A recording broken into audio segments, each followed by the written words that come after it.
1 апреля позади, можно приоткрыть карты. Многие из вас догадались, какая новость в предыдущем выпуске была все же шуточной, но ваши комментарии повеселили еще больше. Итак, да, это первоапрельская шутка об алкогольном бизнесе Марии Захаровой. Что ж, а теперь о серьезном, потому что в эфире «Нехта» самые важные и интересные новости к этому часу. Служба безопасности Украины начала розыск Маргариты Симоньян. Сможет ли спрятаться пропагандистка Кремля? А в свое время их так и оставили недобитками, поэтому в этот раз придется добить. Оккупанты России уничтожают Харьков. В планах сделать город безлюдным. У них концепция сменилась с «мы вас освободим» на «мы вас уничтожим». Лукашенко посягнул на территории России и решил спасти целую область. Как отреагирует Путин на предательские речи из Минска? Обращайтесь, мы будем рады помочь. Привет, друзья! Для того, чтобы правда доходила до еще большего количества людей, крайне важна активность и интерес каждого из вас. Лайки, комментарии, подписки и репосты, напомню, помогают нашим видео оставаться в тренде, а вы и сотни тысяч других пользователей всегда в курсе актуальных и важных событий. Именно о них сейчас и расскажем. США, Украина и западные страны могут быть причастны к терактам на территории России. Но это не точно и надо проверить. С очередным таким странным заявлением выступил российский следком, не уточнив, какие события на территории РФ они считают терактами. По итогам рассмотрения обращения депутатов Государственной Думы Андрея Красова, Николая Харитонова, Яны Лантратовой и общественных деятелей Александра Дугина и Андрея Деркача, касающегося необходимости расследования организации, финансирования и проведения террористических актов со стороны США, Украины и других западных стран, направленных против России, в Центральном аппарате Следственного комитета Российской Федерации организована процессуальная проверка. В рамках проверки следствие тщательно изучит представленные данные и примет процессуальное решение. В российском МИДе ранее говорили, что следы преступлений ведут в Украину, однако при этом очередных подозреваемых в Крокус-Сити-Холле задержали в Дагестане. По версии следкома, они финансировали теракт. Опять же, ранее версия в РФ была другой, и там обвиняли Украину в финансировании кровавых событий. Тем временем Рейтер со ссылкой на свои источники сообщает, что не только США предупреждали Москву о возможных терактах, но и соратники Путина из Ирана. Маргарита Симоньян в поле зрения СБУ. Служба безопасности Украины сообщила о подозрении пропагандистки сразу по 4 статьям Уголовного кодекса Украины. Это геноцид, посягательство на территориальную целостность Украины, пропаганда войны и оправдание и героизация российских оккупантов. Боброедка неоднократно призывала бомбить украинские города и убивать украинских детей. Например, пару месяцев назад в прайм-тайм на российском ТВ она решила рассказать о том, как ее матери еще в 90-х якобы было страшно говорить на русском языке на западе Украины. Людей, говорящих на украинском языке, пропагандистка называет бандеровцами-недобитками и призывает к расправе. Это кто такие они оказались? Они оказались недобитки. Поэтому это не 7, не 8 лет. Это результат того, что у этих недобитков были дети, были внуки. А в свое время их так и оставили недобитками, поэтому в этот раз придется добить. В так называемой ЛНР подорвали автомобиль замглавы Центра по обслуживанию организаций непризнанной республики. Мощный взрыв прогремел в Старобельске. Как результат, погиб Валерий Чайка, один из пособников российских террористов. Еще до полномасштабного вторжения он отстаивал модель «Единой Украины» и создал Комитет защиты Конституции и прав человека. После начала так называемой СВО с радостью принял российских солдат и за предательство Украины был награжден высокой должностью. Стал так называемым первым замом руководителя Старобельской администрации Банановой республики. С чем связана детонация автомобиля, в котором был Чайка, неизвестно. Вероятно, оккупанты могли сами устроить этот взрыв, чтобы обвинить в этом Украину. Практически вся частная и коммунальная инфраструктура Харькова разрушена в результате российских ударов. Мэр города Терехов называет ситуацию для энергетической отрасли очень тяжелой. Только в марте были атакованы ТЭЦ-5 и Змеевская ТЭС в Харьковской области. В самом Харькове действуют почасовые графики отключения света. Также для экономии электроэнергии в областном центре решили не освещать улицы. Отопительный сезон был завершен досрочно. Восстановить все энергообъекты в ближайшее время вряд ли удастся. В Харьковской мэрии не называют конкретных сроков. Кроме того, городской голова считает, что главная проблема Харькова – это невозможное наступление на город оккупантов, а постоянные обстрелы. У них концепция сменилась с «мы вас освободим» на «мы вас уничтожим».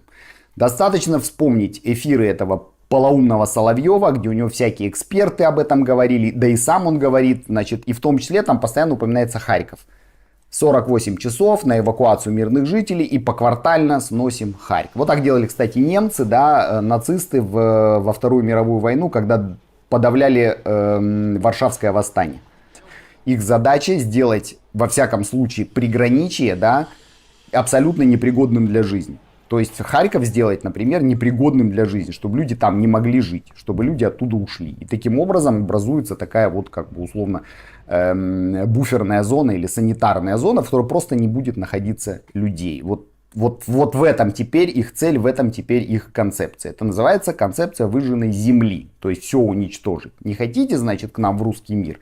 Тогда мы вас сотрем в порошок, все уничтожим, все разбомбим, жилые дома, электростанции, там все буквально, ничего не осталось. Или уходите, или сдавайтесь. Вот что-то в этом роде. В украинской разведке назвали новые цели Кремля. Путин в ближайшие годы будет сосредоточен на возможном противостоянии с Европой, США и всем блоком НАТО. Но первоочередной задачей для российского диктатора является захват Луганской и Донецкой областей. Этот план он не может реализовать уже как минимум последние 2 года, с начала полномасштабной войны. Тем не менее, в ГУР говорят, что Россия по-прежнему имеет военный потенциал, дополнительную технику и живую силу. А если будет необходимо, объявят и всеобщую мобилизацию. К этому уже все готово. Лукашенко решил защищать животных Беларуси и жителей Орловской области России. Накануне он подписал закон об ответственном обращении с животными. В частности, в этом документе много о правах четырехлапых и их защите от жестокого обращения. Согласитесь, насколько лицемерно. Кроме того, белорусский диктатор решил защищать россиян. Внезапно заявил, что в незавидном положении находятся жители Орловской области, которых надо от чего-то спасать. Заглядывается Лукашенко на российские земли и собирается ли спасать россиян так, как якобы спасает Путин русскоязычных в Украине, неясно. В принципе, мало что ясно из того, что обычно говорит Лукашенко. Сегодня Орловщине очень непросто. Я это вижу, понимаю. Спокойно жить и работать в ближайшее время вам также не дадут, на это нечего рассчитывать. Поэтому приходится в сложнейших условиях решать задачи по защите мирного населения и объектов критической инфраструктуры. Если в этом плане чем-то мы можем вам помочь, обращайтесь, мы будем рады помочь вашим людям и вам. Китай должен дать четкие сигналы России касательно войны в Украине. Так считает министр иностранных дел Франции Стефан Сежурне. И об этом он открыто заявил во время визита в Китай, где встретился со своим китайским коллегой Ван И. Я хотел бы выразить обеспокоенность Франции в связи с поставками баллистических ракет «Искандер» в Россию и действиями Ирана.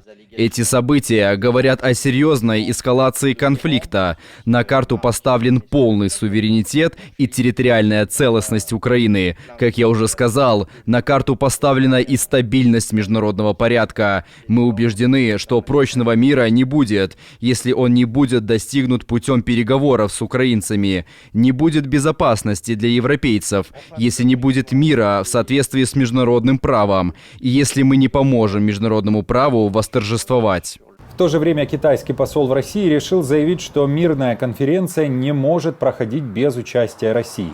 В Украине неоднократно, я напомню, говорили, что Москву рано или поздно таки пригласят на это мероприятие, однако точно не на первый саммит мира, который должен пройти в Швейцарии. Все наши действия имели только одну цель – достичь консенсуса по окончанию военных действий и подготовить почву для мирных переговоров. Пока в позициях сторон по вопросу мирных переговоров по Украине все еще есть отличия, но все они согласны с тем, что мир в конечном итоге будет достигнут путем переговоров. Китай поддерживает своевременный созыв Международной мирной конференции, которую одобрят и российская, и украинская сторона, с равным участием всех сторон и честным обсуждением всех вариантов мирного плана.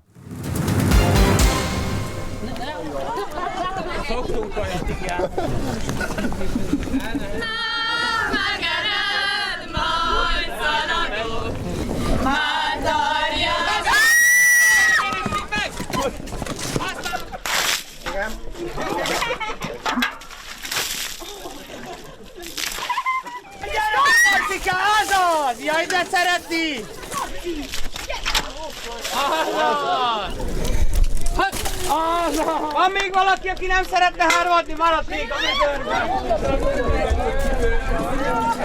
Gyere ki, Marcika, azaz!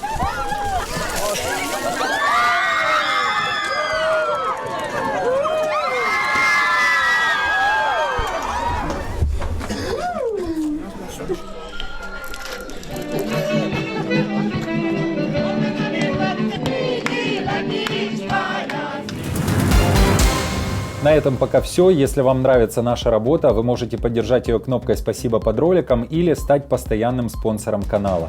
А мы с командой продолжаем следить за самыми важными новостями. Оперативную информацию от Нехта ищите в телеграм-каналах или на платформе X. Спасибо за доверие и то, что остаетесь с нами. До новых встреч и хороших вам новостей.